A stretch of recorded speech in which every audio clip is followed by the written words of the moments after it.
Bismillahirrahmanirrahim. Alhamdulillahirabbil alamin. Wassalatu wassalamu ala asyrofil mursalin Sayyidina Muhammadin wa ala alihi washabbihi ajmain. Amma ba'du. Sahabat Indonesia yang kami hormati, berikut kita mulai kajian tafsir yang dikeluarkan oleh UII. Mari kita mulai dengan surat Al-Baqarah. Bismillahirrahmanirrahim. Alif Lam Mim. Dzalikal kitabul la raiba fihi hudal lil muttaqin. Di sini diterjemahkan Alif Lam Mim ini termasuk ayat-ayat yang oleh para ulama dianggap mutasyabihat. Artinya kita tidak boleh memaksakan maknanya. Kita cukup iman bahwa itu dari Allah Subhanahu wa taala. Ini termasuk ayat-ayat yang kita percaya bahwa ada makna yang diinginkan Allah, tapi kita tidak perlu menduga-duga apa sepersisnya makna itu. Alif Lam Mim. Apa arti Alif Lam Mim ini? Maka kita pun belajar kepada para ulama. Alif Lam Mim ulama terbagi kepada dua. Satu mengatakan ini ayat mutasyabihat. Ayat mutasyabihat yang tahu hanya Allah saja. Makanya kata Imam Jalaluddin Abdurrahman As-Suyuti, dia berdua sama Imam Jalaluddin Al-Mahalli, dua jalal. Karena dua orang jalal menulis tafsir itu, maka disebut dengan tafsir jalalain. Jalalain, dua jalal. Datang orang yang otaknya tak betul, diplesetkannya. Tafsir apa tuh? Tafsir jalan lain. Jalan lain dipakai di seluruh pesantren di Indonesia. Di dalam tafsir jalan lain, tafsir paling tipis, paling simpel. Apa makna Alif Lam Mim? Wallahu a'lamu bimuradihi. Allah saja yang tahu maknanya. Alif Lam Mim. Wallahu a'lam. Alif Lam Mim Ra. Wallahu a'lam.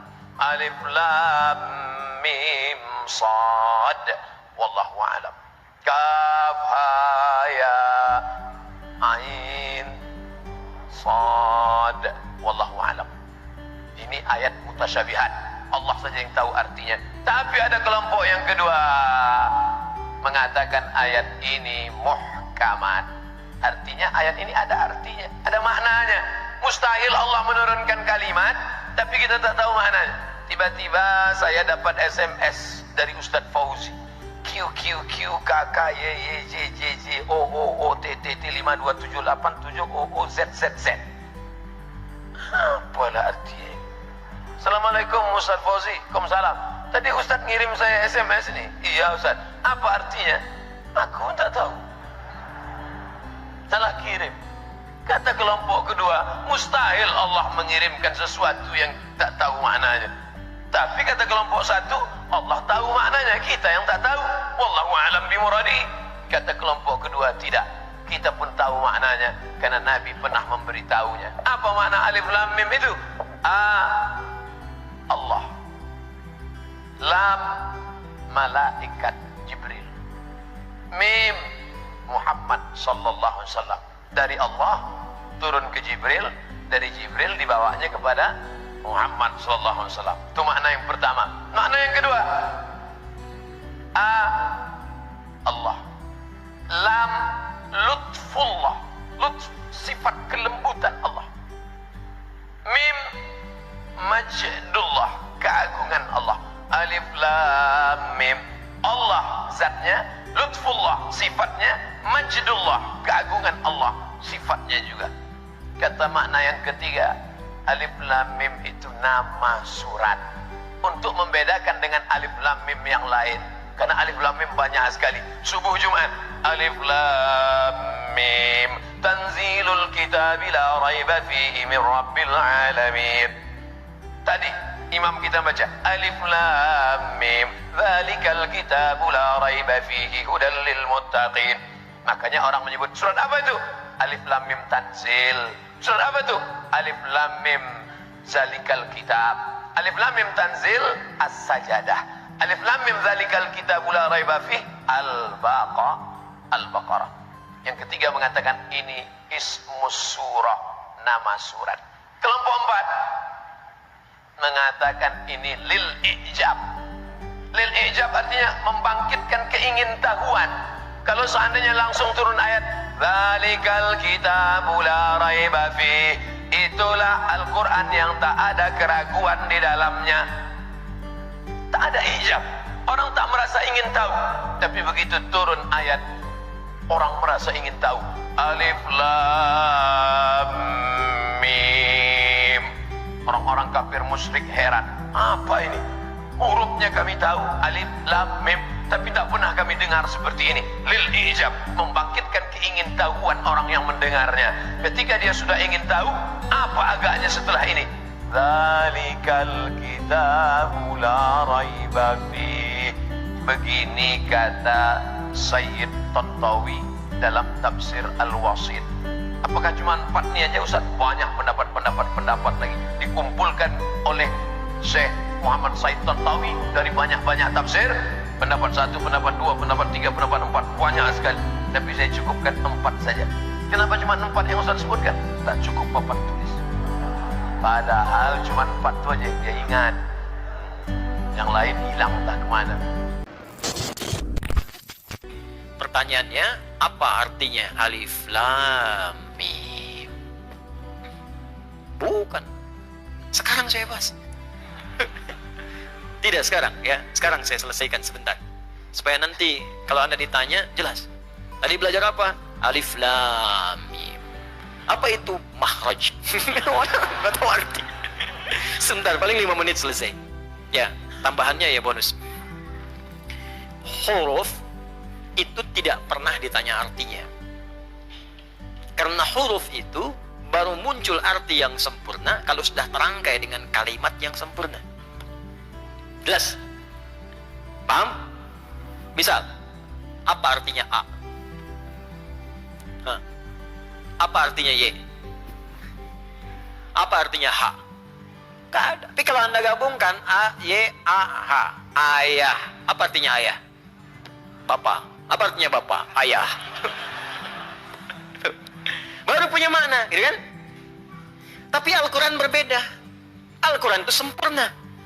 Karena itu ketika Anda bertanya apa artinya alif lam mim, maka pertanyaannya kemudian dirubah dengan bentuk yang sempurna. Apa di antara pertanyaan yang sempurna itu? Kenapa Allah membuka dengan alif lam mim surah Al-Baqarah ini? Sehingga dari situ Anda tahu, oh ini artinya alif lam mim itu. Karena tinggi. Di Quran tuh nggak ada yang nggak jelas. Semua harus punya makna. Kalau tak punya makna berarti cacat mukjizatnya.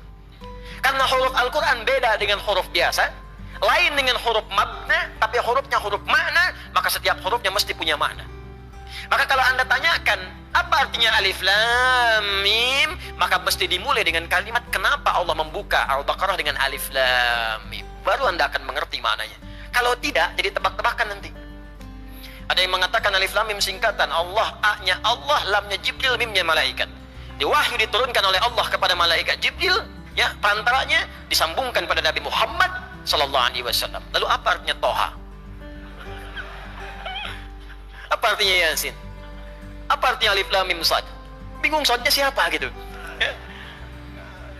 Ya, karena itulah kemudian sebagian ulama tidak memilih untuk menafsirkan itu. Ada yang mengatakan ini mutasyabih, ini sir, ini rahasia dalam Al-Quran, hanya Allah yang tahu dan seterusnya. Kalau gitu kita tanyakan bagaimana Allah memberikan penjelasan. Kisahnya dimulai dari kebiasaan masyarakat jahiliyah, yang dari kebiasaan ini dikenal dengan keistimewaan mereka. Sampai hari ini nggak ada yang menandingi keistimewaan ini. Apa di antara keistimewaan itu? Orang Arab itu, orang Arab, kalau saya katakan Arab berarti yang dulu yang fasih. Kalau sekarang ada, alhamdulillah. Tapi sekarang sudah banyak bercampur bahasanya dengan ajam, sehingga menjadi amiyah, bahasa dialek, bahasa pasaran. Ya, lahjah. Dibeda. Misalnya gini, kalau bahasa fasih, apa kabar? Kaifa haluk? Apa kabar? Kaifa haluk ya akhi? Bagaimana kabar Anda? Datang Anda kemudian ke Mesir, zayyak hal. Datang ke Syria, ishlunak. Datang ke Libya, sinjo. Sinjo. Sin, soal, pertanyaan. Jo, apa kabar? Itu sudah bahasa daerah. Hal, kaifa haluk, fasihnya. Nah, orang Arab ini, teman-teman sekalian, punya keistimewaan. Satu, bahasa Arab bahasa yang paling lengkap dari segi pengucapan huruf. Saya belajar bahasa-bahasa yang lain, dari penyebutan macam-macam. Ya, misalnya yang bahasa Inggris kita tahu bersama lah, alfabetnya, grammarnya, macam-macamnya. Ya, bahasa Jepang juga sama, akasatana, hamaya, rawaen, aiwo, eo, kakiku, keko, aiwo, dan seterusnya. Ya, Mandarin, bahasa Prancis, bahasa macam-macam. Tapi nggak ada yang sempurna selain bahasa Arab dari segi pengucapan dari hurufnya. Dia huruf bahasa Arab itu meliputi semua tempat keluar huruf. Ada satu yang tidak ditemukan di bahasa-bahasa lain, yaitu huruf bo. Ya. Mungkin yang lain ada a sama dengan alif kan? A, I, U ada, di Jepang ada, Arab ada, Inggris ada. How are you, man? How are you, brother? How are you, sister? Bisa how are you? Ho, ha, o ada. Ya, wow ada, ho, kau, sapi. Ya. Ya, bisa. Ada kan wow kan? Wow ada. Ya, mim ada. My name is Adi. Ya. Have you been? Ha, where have you been? Kemana aja kamu? Ha ada. Ba ada. Di kalau Anda mau cari ba ada, ha tapi bo. Mana tuh? Bo. How are you? Enggak bisa. Jepang ada. Ya, ta ada, ra ada, ba ada. TV bahasa Jepangnya terebi.